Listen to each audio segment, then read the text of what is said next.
Neil McEvoy, the Plaid Cymru Assembly member for South Wales Central. I'm at 54 Taff Street in Pontypridd, and behind me it says sale. Well, I want to tell you about a sale done by the Welsh Government, because that unit behind me was bought for £800,000 of our money, and it was sold by the Welsh Government for £150,000.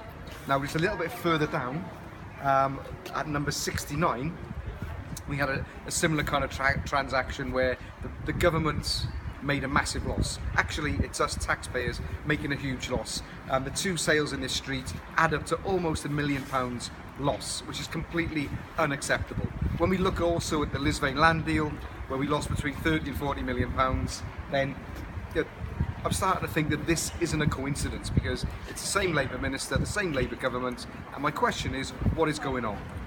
I've written to the minister, I've written to the auditor, and I'm also referring this matter to the police. I'm asking them to reopen the issue of the Lisvein land deal along with this, and probably other deals which we're going to be looking into. So watch this space, and we want action. Neil McEvoy, diolch yn fawr, thank you very much.